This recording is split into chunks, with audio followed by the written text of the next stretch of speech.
2. El gran secreto para tratar con la gente. Solo hay un medio para conseguir que alguien haga algo. ¿Se ha detenido usted alguna vez a meditar en esto? Sí, un solo medio, y es el de hacer que el prójimo quiera hacerlo. Recuerde que no hay otro medio. Es claro que usted puede hacer que un hombre quiera entregarle su reloj poniéndole un revólver en el pecho. Puede hacer también que un empleado le preste su cooperación hasta que usted vuelva la espalda si amenaza con despedirlo. Puede hacer que un niño haga lo que usted quiere si empuña un látigo o lo amenaza, pero estos métodos tan crudos tienen repercusiones muy poco deseables. La única manera de conseguir que usted haga algo es darle lo que usted quiere. ¿Qué es lo que usted quiere? El famoso Dr. Sigmund Freud, uno de los más distinguidos psicólogos del siglo XX, decía que todo lo que usted y yo hacemos surge de dos motivos: el impulso sexual y el deseo de ser grande. El profesor John Dewey, el más profundo filósofo de los Estados Unidos, formula la teoría con cierta diferencia. Dice el Dr. Dewey que el impulso más profundo de la naturaleza humana es el deseo de ser importante. Recuerde esta frase: el deseo de ser importante es muy significativa. La va a ver muy a menudo en este libro. ¿Qué es lo que usted quiere? No muchas cosas, pero las pocas que desea son anheladas con una insistencia que no admite negativa. Casi todos los adultos normales quieren la salud y la conservación de la vida, alimento, sueño, dinero y las cosas que compra el dinero, vida en el más allá, satisfacción sexual, el bienestar de los hijos, un sentido de propia importancia. Casi todas estas necesidades se ven complacidas en la vida, todas, en verdad, menos una. Pero hay un anhelo casi tan profundo, casi tan imperioso como el deseo de alimentarse y dormir, y ese anhelo se ve satisfecho muy rara vez. Es lo que llama Freud el deseo de ser grande. Es lo que llama Dewey el deseo de ser importante. Lincoln empezó una vez una carta con estas palabras: a todo el mundo le agrada un elogio. William James dijo: el principio más profundo del carácter humano es el anhelo de ser apreciado. Véase que no hablo del deseo, sino del anhelo de ser apreciado. Ahí tenemos una sed humana infalible y persistente, y los pocos individuos que satisfacen honestamente esta sed del corazón podrán tener a los demás en la palma de la mano, y hasta el sepulturero se apenará cuando mueran.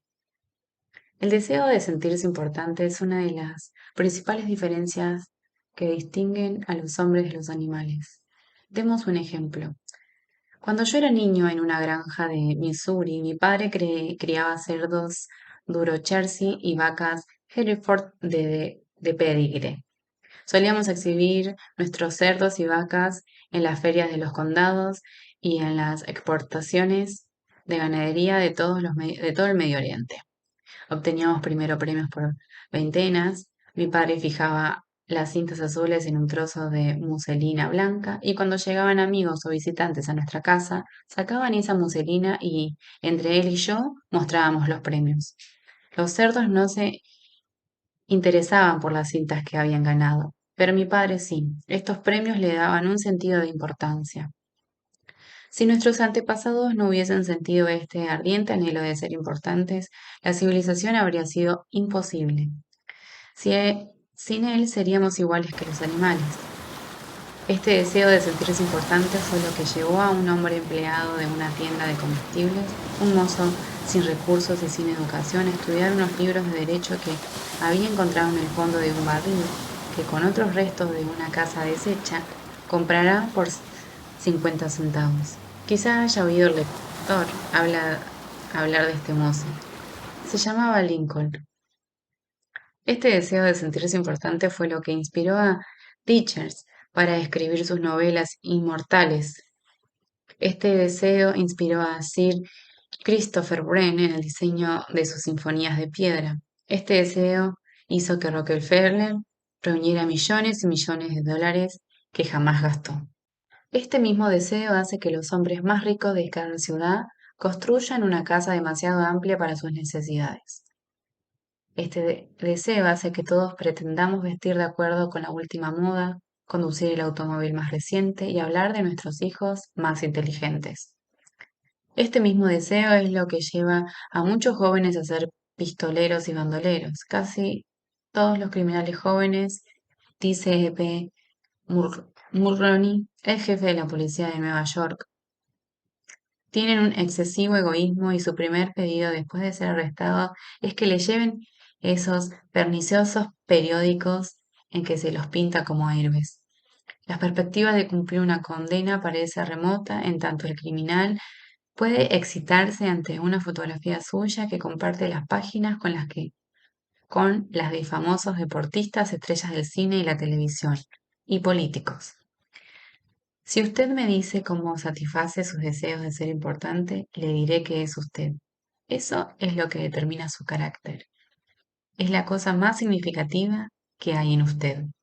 Por ejemplo, John D. Rockefeller satisfacía su deseo de importancia dando dinero para que se levantara un hospital moderno en Pekín, China, a fin de atender a millones de pobres a quienes no había visto jamás ni jamás vería.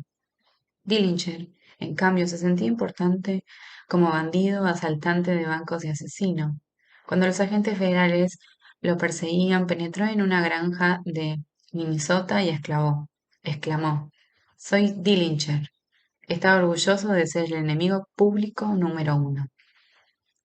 Sí, la diferencia significa que se advierte entre Dillinger y Rockefeller es la forma en que satisfacían sus deseos de ser importantes. La historia chispea con divertidos ejemplos de personas famosas que lucharon por dar satisfacción a sus deseos de importancia. El mismo George Washington quería ser llamado su poderío el presidente de los Estados Unidos, y Colón reclamó el título de almirante del océano y virrey de las Indias. Catalina la Grande se negaba a abrir cartas que no estuvieran dirigidas a su majestad imperial, y la señora de Lincoln, en la Casa Blanca, se volvió una vez hacia la señora de Grant como una tigresa y gritó, «¿Cómo se atreve usted a sentarse en mi presencia sin que la haya invitado a hacerlo?» Nuestros millonarios ayudaron al almirante Baring a financiar su expedición al Antártico en 1928 con la condición de que caletas y montañas heladas fuesen bautizadas con sus nombres. Y Víctor Hugo aspiraba a que la ciudad de París, nada menos, fuera rebautizada con su nombre. Hasta Shakespeare, grande entre los grandes, trató de agregar brillo a su nombre preocupándose en escudo de nobleza para su familia. Hay personas que se convierten en inválidos para obtener simpatía y atención y satisfacer así sus deseos de importancia. Por ejemplo, tenemos a la señorita McKinley. Se sentía importante al obligar a su esposo, el presidente de los Estados Unidos, a descuidar importantes asuntos de Estado para reclinarse junto a su cama, un brazo en torno a su cuerpo, hasta que la hiciera dormir. Alimentaba su deseo de ser atendida, insistiendo en que el presidente permaneciera con ella mientras se hacía arreglar los dientes, y una vez provocó una tormentosa escena cuando McKinley tuvo que dejarla sola con el dentista para acudir a una cita con John Hyde, su secretario de Estado. La escritora Mary Robert Reinhardt me contaba una vez el caso de una mujer joven, inteligente, vigorosa, que quedó postrada en cama a fin de satisfacer sus deseos de sentirse importante. Un día, relata la señora Reinhardt, esta mujer se vio obligada a afrontar algo. ¿Acaso su edad y el hecho de que nunca se casaría? Contempló los años solitarios que tenía por delante y en lo poco que le quedaba por esperar. Se metió en cama y durante 10 años su anciana madre subió y bajó escaleras para cuidarla, alimentarla, atenderla en su habitación de un tercer piso. Por fin, un día la madre, fatigada de tanto que hacer, enfermó y a poco murió. Durante unas semanas languidenció la inválida, después se levantó, se vistió y volvió a vivir. Algunas autoridades declaran que ciertas personas pueden llegar a la demencia a fin de encontrar en sus sueños el sentido de importancia que les ha sido negado en el áspero mundo de la realidad. Hay en los hospitales de los Estados Unidos más enfermos mentales que todas las otras enfermedades juntas. ¿Cuáles son las causas de la demencia? Nadie puede responder a una pregunta tan general, Pero sabemos que ciertas enfermedades, como la sífilis, quebrantan y destruyen las células del cuerpo, del cerebro, y producen la demencia como resultado. En rigor de verdad, aproximadamente la mitad de todas las enfermedades mentales puede atribuirse a causas físicas, corno, como son las lesiones cerebrales, alcohol, toxinas, pero la otra mitad, y esto es lo terrible, la otra mitad de la gente que pierde la cordura no sufre, al parecer, ninguna lesión en las células cerebrales. En las autopsias, cuando se estudian sus tejidos cerebrales, son las más poderosas con los más poderosos microscopios, se les encuentra tan sanos como los de un cerebro normal. ¿Por qué enloquecen estas personas? Yo hice recientemente esta pregunta al médico jefe de uno de nuestros más importantes hospicios. Este médico, que ha recibido los más altos honores y las recompensas más codiciadas por sus conocimientos sobre la demencia, me confió francamente que no sabe por qué enloquece la gente. Nadie lo sabe de seguro. Pero me dijo que muchas personas que enloquecen encuentran en la demencia ese sentido de su importancia que no pudieron obtener en el mundo de la realidad. Después me narró lo siguiente. Tengo una paciente cuyo casamiento resultó una tragedia. Deseaba amor, satisfacción sexual, hijos y prestigio social, pero la vida destrozó todas sus esperanzas. Su esposo no la amaba, hasta se negaba a comer con ella, y la obligaba a servirle las comidas en su cuarto, en el primer piso. No tenía hijos ni importancia social, enloqueció, y en su imaginación se divorció y recuperó su nombre de soltera. Ahora cree que se ha casado con un aristócrata inglés e insiste en que se llama Lady Smith. Y en cuanto a los hijos, se imagina que todas las noches da a luz a uno. Cada vez que la visito me dice, doctor, anoche tuve un bebé. La vida hizo naufragar todas las naves de sus sueños en los escollos de la realidad, pero en las islas fantásticas, llenas de sol, de la demencia, todas esas naves llegan ahora a puerto con las velas desplegadas. ¿Tragedia? Pues no lo sé. Su médico me dijo, si pudiera estirar una mano y devolverle la cordura, no lo haría. Es mucho más feliz tal como está. Si algunas personas tienen tanta sed de importancia que llegan a la demencia, imaginemos los milagros que usted o yo podríamos lograr si damos al prójimo una honrada apreciación de su importancia del otro lado de la demencia. Una de las primeras personas en el mundo norteamericano de los negocios a la que se le pagó un salario anual de más de $1 millón, cuando no había impuesto a los ingresos y una persona que ganaba $50 a la semana podía vivir muy bien, fue Charles Schwab. Andrew Carnegie le había elegido para ser el primer presidente de la recién formada United States Steel Company en 1921, cuando Stewart tenía solo 38 años de edad. Posteriormente, Stewart partió de US Steel para hacerse cargo de la Bethlehem Steel Company, en ese momento cargada de problemas, y la reconstruyó hasta volverla una de las compañías de mejor balanza del país. ¿Por qué pagaba Andrew Carnegie a Charles Stewart más de $1 millón por año, o sea, unos $3.000 por día? ¿Por qué? ¿Acaso porque Stewart era un genio? No. ¿Porque sabía más que los otros técnicos acerca de la fabricación del acero? Tampoco. Charles Stewart me ha confesado que trabajaban con él muchos hombres que sabían considerablemente más que él acerca de la fabricación del acero. Stewart aseguraba que se le pagaba ese sueldo sobre todo por su capacidad para tratar con la gente. Le pregunté cómo hacía. Voy a dar su secreto en sus mismas palabras, palabras que deberían ser grabadas en bronce y fijadas en todos los hogares y escuelas, en todas las tiendas y oficinas del país, palabras que los niños deberían recordar de memoria, en lugar de esforzarse por saber la conjugación de verbos latinos o la cifra de la lluvia anual en el Brasil, palabras que transformarán su vida, lector, y la mía, por poco que las escuchemos.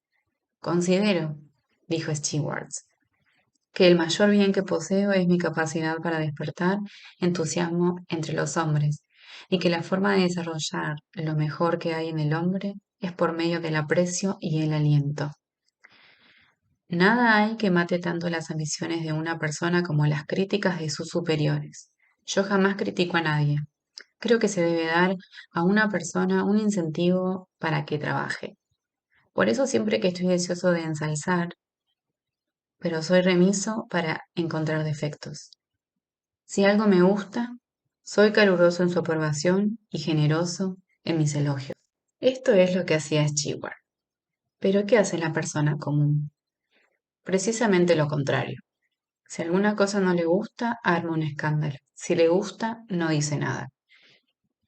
En mi amplia relación con la vida, en mis encuentros con muchos grandes personajes en diversas partes del mundo, declaró Stewart, no he encontrado todavía la persona, por grande que fuese o elevada sus funciones, que no cumpliera mejor trabajo y realizara mayores esfuerzos dentro de un espíritu de aprobación que dentro de un espíritu de crítica. Esa fue, agregó francamente, una de las principales razones del notable éxito de Andrew Carnegie. Carnegie elogiaba a sus semejantes en público y en privado. Carnegie quiso elogiar a sus ayudantes hasta después de muerto. Para su tumba escribió un epitafio que decía, aquí yace un hombre que supo cómo rodearse de hombres más hábiles que él. La apreciación sincera fue uno de los secretos del buen éxito de Rockefeller en su trato con la gente. Por ejemplo, cuando uno de sus socios, Edward T. Biddeford, cometió un error e hizo perder a la firma $1 millón con una mala compra en América del Sur. John D. pudo haberlo criticado, pero sabía que Biddeford había procedido según sus mejores luces, y el incidente quedó en nada. Rockefeller encontró algo que elogiar. Felicitó a Biddeford porque había podido salvar el 70% del dinero invertido. Espléndido, dijo Rockefeller. No siempre nos va tan bien en mis despachos. Tengo entre mis recortes una historia que sé que nunca sucedió, pero la repetiré porque ilustra una verdad. Según esta fantasía, una mujer granjera, al término de una dura jornada de labor, puso en los platos de los hombres de la casa nada más que heno. Cuando ellos se indignaron, le preguntaron si se había vuelto loca, ella replicó, ¿y cómo iba a saber que no se darían cuenta? Hace 20 años que cocino para ustedes y en todo ese tiempo nunca me dieron a entender que lo que comían no era heno. Hace unos años se hizo un estudio psicológico entre esposas que habían abandonado sus hogares. ¿Y cuál creen que fue la razón principal que dieron para haber tomado su decisión? Falta de aprecio. Si se hiciera un estudio similar entre maridos que han huido de sus casas, creo que se llegaría a la misma conclusión. Con frecuencia damos tan por sentada la presencia de nuestro cónyuge que nunca le manifestamos nuestro aprecio. Un miembro de una de nuestras clases nos habló de un pedido que le había hecho su esposa. Ella y un grupo de mujeres de su parroquia habían iniciado un programa de automejoramiento. Le pidió a su marido que le ayudara haciéndole una lista de 6 cosas que creyera que ella podía hacer para ser una mejor esposa. Nos dijo, el pedido me sorprendió. Francamente, me habría sido fácil enumerar 6 cosas que me habría gustado ver cambiar en ella, y estoy seguro de que ella podría haber hecho una lista de 1 millón de cosas que querría cambiar en mí, pero no lo hice. Le dije, déjame pensarlo y te daré una respuesta mañana. Al día siguiente me levanté muy temprano y llamé al florista y le pedí que le mandara 6 rosas rojas a mi esposa con una nota diciendo, no se me ocurren 6 cosas que querría que cambies. Te amo tal como eres. Cuando llegué a casa esa tarde, ¿quién creen que me recibió en la puerta? Exacto, mi esposa. Estaba al borde de las lágrimas. No necesito decir que me felicité por no haberla criticado como me lo había pedido. El domingo siguiente en la iglesia, después de que ella hubo informado del resultado de su tarea, varias mujeres del grupo se me acercaron y me dijeron, fue el gesto más tierno del que tenga noticias. Entonces comprendí cuál era el poder del aprecio. Florence Sinfeld, el más espectacular de los empresarios teatrales que ha habido jamás en Broadway, Conquistó su reputación gracias a su sutil habilidad para glorificar a la joven norteamericana. Una vez tras otra, elegía a alguna joven en quien nadie se fijaba y la transformaba en el escenario en una resplandeciente visión de misterio y seducción. Como conocía el valor del aprecio y la confianza hacía que las mujeres se sintieran bellas, por el solo poder de su galantería y su consideración. Era además un hombre práctico. Aumentó el sueldo de las coristas desde $30 por semana hasta una cifra que a veces llegaba a 175. Y también era caballeroso. En las noches de estreno en el Follier enviaba telegrama a las estrellas del reparto y hermosas rosas a todas las chicas del coro. Yo sucumbí una vez a la moda del ayuno y pasé 6 días y sus noches sin comer. No fue difícil. Tenía menos hambre al final del sexto día que al final del segundo. Pero yo y usted conocemos personas que pensarían haber cometido un crimen si dejaran a su familia o a sus empleados 6 días sin comer. Pero los dejan estar 6 días y 6 semanas y a veces 60 años sin darle jamás una muestra calurosa de esa apreciación que anhelan casi tanto como anhelan el alimento. Cuando Albert Lons, uno de los grandes actores de su época, desempeñó el papel principal en Reunión de Viena, declaró: "Nada hay que yo necesite tanto como alimento para mi propia estima. Alimentarnos los cuerpos de nuestros hijos y amigos y empleados. Pero muy raras veces alimentamos su propia estima. Le damos carnes y papas para que tengan energía, pero descuidamos darle amables palabras de aprecio que cantarían durante años en su recuerdo". Paul Harvey, uno de sus transiciones radiales, el resto de la historia, cuenta cómo una apreciación sincera puede cambiar la vida de una persona. Contó que años atrás un maestro de Detroit le pidió a Stevie Morris que lo ayudara a encontrar un ratoncito que se había escapado en el aula de las clases. El maestro apreciaba el hecho de que la naturaleza le había dado a Stevie algo que ningún otro alumno tenía. La naturaleza le había dado a Stevie un notable par de oídos, para compensar la ceguera de sus ojos. Pero esta fue la primera ocasión en que Stewie sintió que se apreciaba la fineza de sus oídos. Ahora, años después, dice que ese acto de aprecio fue el comienzo de una nueva vida. Desde aquel entonces desarrolló su don del oído hasta volverse, bajo el nombre artístico de Stevie Wonder, uno de los grandes músicos populares de la década de 1970. Algunos lectores están diciendo ahora mismo, al leer estas líneas: "Cosas viejas, elogios, adulación, ya he hecho la prueba. No da resultado, al menos con personas inteligentes". Es claro que la adulación no da resultados con la gente que discierne. Es algo hueco, egoísta y poco sincero. Su empleo debe conducir al fracaso. Y así ocurre, generalmente. Ahora no faltan personas tan hambrientas, tan sedientas de que se les muestra aprecio, que tragan cualquier cosa, así como un hombre hambriento puede comer hierbas y lombrices. Hasta la reina Victoria era susceptible a la adulación. El primer ministro Benjamin Disraeli confesó que cuando trataba con la reina empleaba abundantemente esa adulación. Pero Disraeli era uno de los hombres más corteses, diestros y capaces que han gobernado jamás al extenso imperio británico.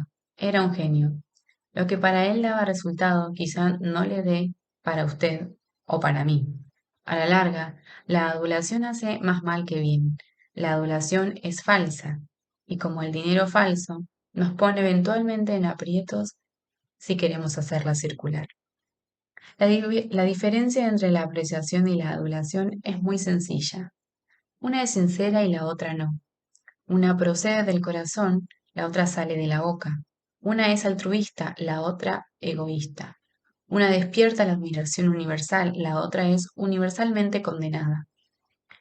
Hace poco vi un busto del general Obregón en el Palacio de Chapultepec, en México. Bajo el busto están grabadas estas sabias palabras de la filosofía del general Obregón.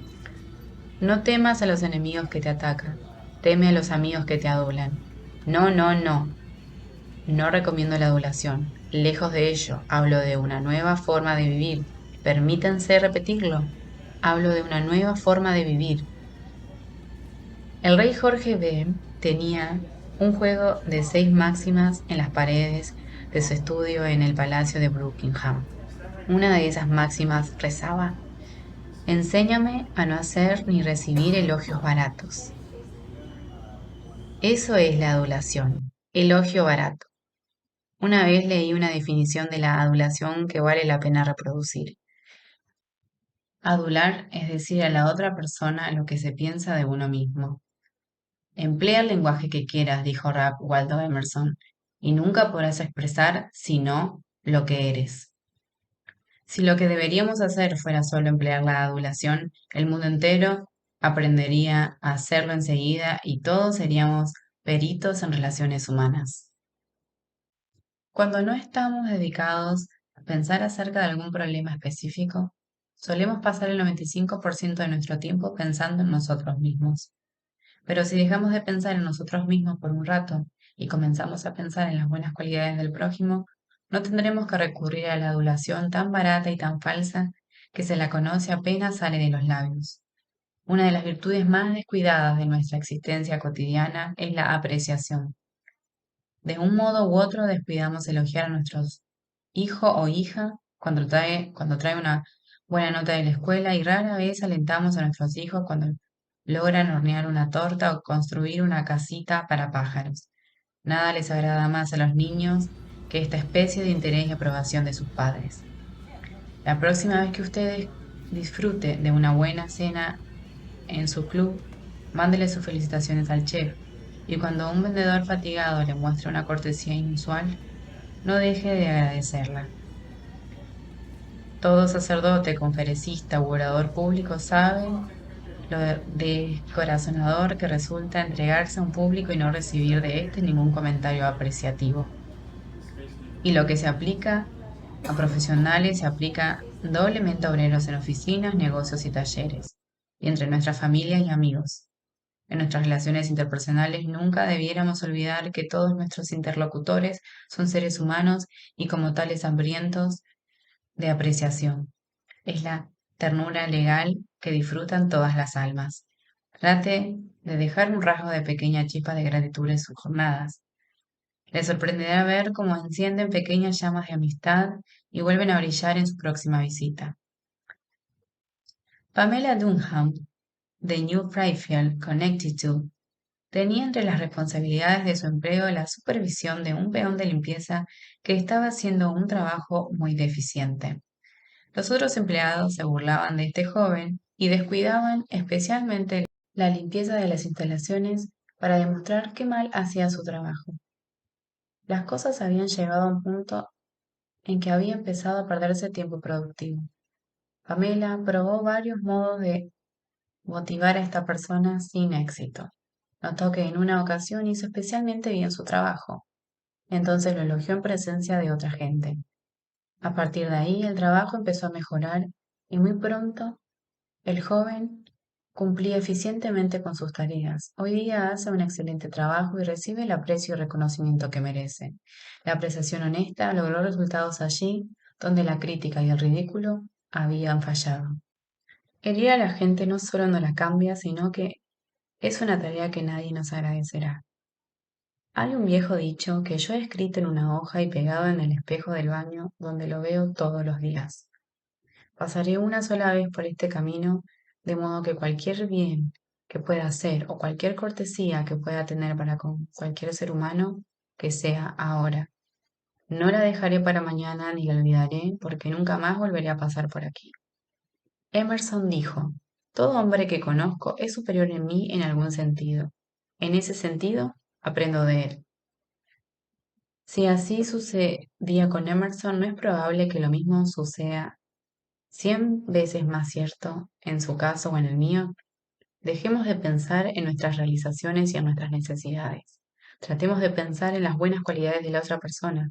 Olvidemos entonces la adulación. Demos prueba de una apreciación honrada, sincera de esas cualidades. Seamos calurosos en la aprobación y generosos en el elogio, y la gente escogerá con cariño nuestras palabras y las atesorará y las repetirá toda una vida, años después de haberlas olvidado nosotros. Regla número 2. Demuestre aprecio honrado y sincero.